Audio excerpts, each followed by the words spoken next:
Hey everybody, it's Charlie from Daily Motor, and we've been spending the day riding the refreshed 2024 Honda Shadow Phantom.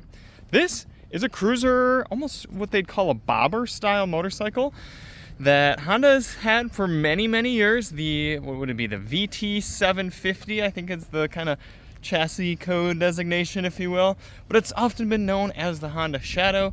And then they've got the Shadow Aero, I believe, that's got a little bit more chrome bits and laid out a little differently. But then this Shadow Phantom is about a middleweight cruiser, I think is the best way to put it. But unlike the Rebel lineup that has parallel twin engines and is really geared toward being approachable toward newer sort of riders, this has a 745cc V-twin engine, and it oozes so much more character than what you get out of something like the Rebel lineup. That Rebel engine is good, the 500. I've never ridden the 3. I can't imagine it's fantastic for that bike, but the 500 engine is good, and it's got a slipper clutch, it's lightweight, it's easy to ride, but this is a machine that actually commands a degree of respect, and it rewards you with character and achievement for doing that. So new for 2024, we've got a few things to point out. Gone is the rear drum brake. It's a disc now, and you can get optional ABS, both front and rear ABS on the Shadow, which, I mean, it's what I would do. I know a lot of people are against ABS on bikes, but why not, I say? Make it safer. So you've got that, and then also, should be very clear to you, the chrome is entirely gone. So we've got black on the exhaust pipes here, black painted out. I think it looks fantastic, honestly. You've got black all around the air cleaner, up onto the brake cable, brake lever, the throttle lever, around the headlight. Oh, it looks so good. You've got two different colorways as well. You've got this orange one and then gray that I didn't really care for in the photos, but I actually quite like in person. I think that's the one I would go with. This orange is cool, but I think the gray fits the character of the bike better. Along with the chrome and the drum brake, the rear seat is also gone. So you've just got a single seat setup, but for $100, Honda will give you a rear seat and rear foot peg set up there for passengers, if that's your sort of thing. So it's a cool bike, it really is. I'll start it up for you here real quick, but then I'll get right on to the riding footage and talk about kind of who this bike should be for and why you might want to be considering it. Also, I can't remember if I mentioned at the beginning, about 80, I don't know what destination it is, probably about $500. So just about $9,000 for this bike, as you're seeing it right here. You don't even have to pay more for the orange. You do have to pay about $300 for ABS though. This is your gauge cluster. Not much of a cluster, is it? It is a speedometer. A speedometer and then a little multifunction screen down there that'll tell you little basic bits, odometer, tripometer, etc. Let's bring it up into neutral.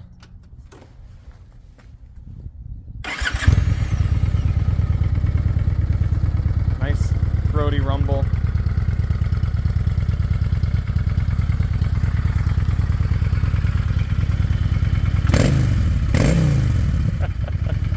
I'm about it. Let's go for a ride. Ooh, all right, good way to start off our our riding video right there with a nice gnarly scrape. It's a cruiser, what can you say? It's not exactly meant to be thrown around canyon roads. I'm a little bit surprised we're running this route. I mean, don't get me wrong, absolutely gorgeous out here in the mountains, but it's not what I would call a natural habitat to ride these things aggressively. You really, oh my gosh, I don't know how these guys are getting through these corners so fast. About 27 degrees of lean angle, and you really, what it makes you do is become a more creative rider. I'm having to lean my body over in a way that I've never had to do before on a bike, just in order to keep up with these guys. Oh my gosh, I want to lean it over so much more. The chassis is capable. It's just, it's the way it's laid out. It's not made for it. The other thing that's capable is the motor. I have loved bringing this sweetheart out, getting back on a good burly V-twin. They've got a great exhaust from the factory. it revs up enough to really give you a wide range of power.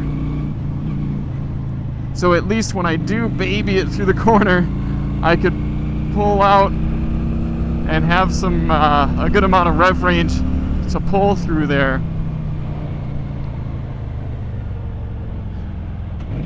It's not a ton of power on tap, so you do want to have it revved up a little bit in order to pull out. And then you can see there, we weren't even up quite to rev cut.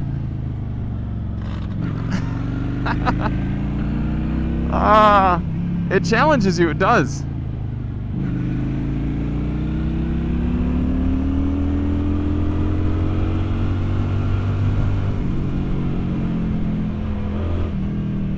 I love being able to hear the bike even when you're getting up towards 60, 70 miles per hour.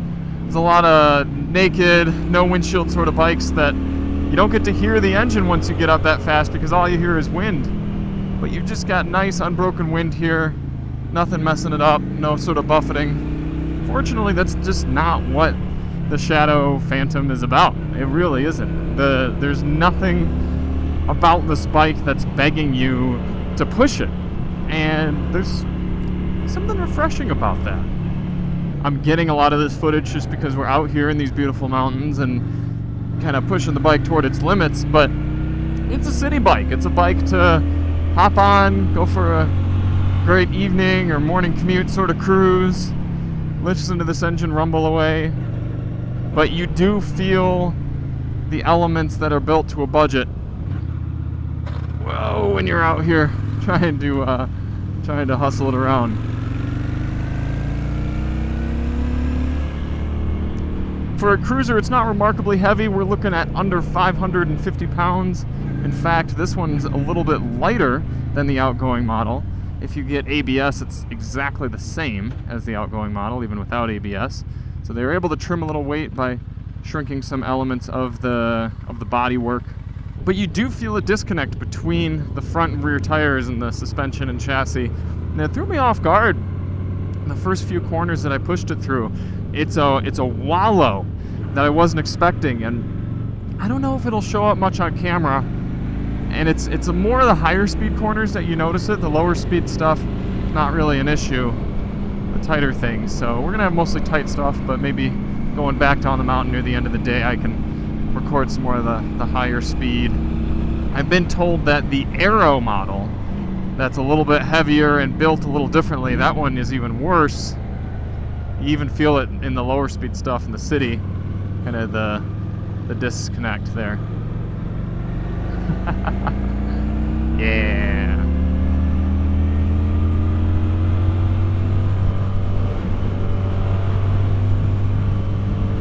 Part of that is it is a soft suspension. You can tell it's stamped for just putzing through city streets. It's not supporting a lot of weight. If you're a heavier rider, you might have issue with squishing the suspension down, and you come through some bumpy corners and the bike really is going to get lost. There's a lack of damping in there. But for just putzing, kind of cruising the way this bobber's meant to be ridden, it makes sense. And again, being that approachable nature of a Honda, it makes sense why they'd kind of spring it softly there. In fact, it's really a theme you see with a lot of Honda bikes, is that they're undersprung. Let's talk approachability for a minute. Obviously, you have the Rebel lineup of cruisers as well, and they've been getting a lot of attention from Honda over the past decade, and the Shadow is, for lack of a better term, fallen into the shadows. But this motor has so much more character than the inline twins of the Rebel, and admittedly, I haven't ridden the 1100, but that 500 engine is very docile, and it's fun, don't get me wrong, it motivates the bikes, but it does not have anywhere near the sound and the character of the 745 V-twin. There's a little bit of that wallowiness. You see the handlebars kind of rocking back and forth. The overall ethos of the bike is it's not as approachable as a Rebel. It really isn't. Honda claims that the Shadow has some appeal to new riders, and yes, a new rider could get on this bike and manage it and eventually enjoy it, but the Rebel feels approachable. It feels like the entire bike, ground up, was designed to get people on bikes and to make them feel comfortable as quickly as possible. You've got things like slipper clutches and approachable seating position and adjustability and brakes and everything. It's the coin is flipped for the Shadow. It's a heavy clutch, relatively speaking. It's not a jerky powertrain, but it's one that can throw you off if you grab it a little bit too much. The brakes are actually much better on this bike than what you're getting on something like the Rebel. They really grab, and there's a communication in the brakes, which is key. You can actually modulate them, and you feel like you're communicating with the bike, and you're having a say in the slowing down situation, which you don't get too much on the Rebel 5 and 300. It's a very wooden feel, what people would say on the Rebel. The Rebel relies on the inherent joys of motorcycling just by being out on a bike, but the Shadow actually adds a machine and a character and a liveliness to the riding experience that the Rebel doesn't provide as much. No tachometer, so you kind of got to just know where you're at and what you can get away with, but fortunately this motor makes power over such a wide band of revs that it's not really too important what gear you're in. If you notice that it's buzzing a lot, you simply upshift, and then if you notice you need a little more grunt, you downshift. The only thing that's a bit strange is the gap between first and second is pretty broad, so you'll find situations like this going kind of low speed around a corner, and you might find yourself needing to drop down into first, and then you got to be careful that you don't mess up and unsettle the rear tire. You don't have that slipper clutch. You also don't have a gear indicator to rely on, so you got to kind of just know where you're at, and I find myself not counting gears as much in my head on a bike like this as I was on something like the Ninja. If you're thinking of taking it out on the highway, let's see how it does. Like I said, smooth, unbroken air, but a lot of it. And you do have a pretty tall fifth gear, so I expect it's going to cruise pretty chill. Gosh, I love listening to that that engine.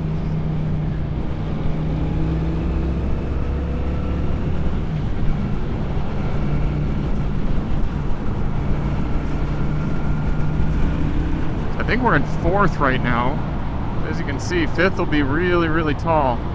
That was actually third I was in initially there, so you got some long gears. I'm actually cruising in here, settling in about 65. I mean, we are in some flow of traffic, so that helps, but just chill. The engine's not buzzy. I like the tall gearing for this reason. I will say my butt's starting to get sore sitting in the saddle for this long. It's kind of bunched up to the back of the seat, and it's been about 4 hours or so on the bike, and I'm ready to get off. Getting back into town here after really pushing this Shadow Phantom. The motor's a sweetheart. To me it comes down to some main points that would steer you toward this bike. One, the cost. If you're looking at $9 grand for an entirely new bike from a reputable, reliable, and a large dealer network manufacturer like Honda, I mean, you could do much worse to get something like this. Secondly, this engine. I mean, the cable actuated throttle, it's such a pleasure to rev it out, and to, whether you're kind of idling like this, rumbling along, coming away, I don't think, not at all once today have I stalled it out. It's got a ton of that low end grunt to just let you off the line, get you up to where you need to go. And it's happy to be wherever you want around the rev range. The transmission also, I should say, very positive and satisfying shifts. So second to third, it's right there where your foot expects it to be. And other than just a few false neutrals in the middle of the day, I've had a really good time shifting this thing around also. Next, the styling. I really like what they did, eliminating the chrome bits, blacking everything out, the mixture of the two different color combos and the little fins on the motor, even though this is a liquid-cooled engine. It's just, everything comes together really nicely. It's got that cool bobber style, and even though it's not the type of bike I'd really go with, I really appreciate how they made it look, how they made it feel. Lastly, this is not exactly a shopping point, but just another big plus on the bike is the brakes. You got something that's a little on the heavier side, not really heavy for a cruiser, but heavy for kind of a more of an entry or middleweight sort of motorcycle. And the brakes stop the bike with such confidence, especially that front brake. The rear you got to really lean into, but it'll lock it up in the wrong sort of situation. It's not maybe a reason standing out to buy the bike, but it's definitely a pro. The cons for me are just going to be the lack of the athletic riding characteristics. I mean, you got to be into that town cruising, kind of making a rumble, looking cool. For me, I'm not a look cool sort of guy. I mean, I'm wearing a bright neon orange or green vest, for gosh sakes. So I appreciate how it looks, but that's not going to win my dollars, if you will. Despite me not being that target market, there is a huge amount of interest in this bike. It's kind of funny that the Rebel has stolen so much attention in this market, and obviously people think Harleys and Indians and that sort of deal. But I did a search to see what sort of interest there even was in the Shadow before coming on this ride, and it's huge. It's a very searched motorcycle, a lot of interest in it. So I can absolutely see why there's people looking for this sort of riding experience, and Honda's definitely providing it to you in a package with a lot more charisma than I would expect from a brand like Honda. It is fun just being in a kind of a city situation like this, riding around and making that sort of noise and having that sensation. It's a bonding experience with something that feels alive underneath you. But there's that scrape. There's always that scrape. It would take me so long to get used to that. Should also be noted that you do feel that heat from the exhaust pipes right there when you're kind of just running through town here. So if you're someone who likes to stay geared up, something to keep in mind. So there it is, the refreshed for 2024 Honda Shadow Phantom. It's a bike with character, and gosh darn it, we need as many of those as we can. Bikes and cars and machines in general with character. It's not too much longer that we've got with things like this. So thank you all so much for watching. If you do want to see more on the Shadow, I'll throw the link to the Winding Road video in the description here. And we'll see you on the next one. I'm Charlie from Daily Motor, and as always, rumble on.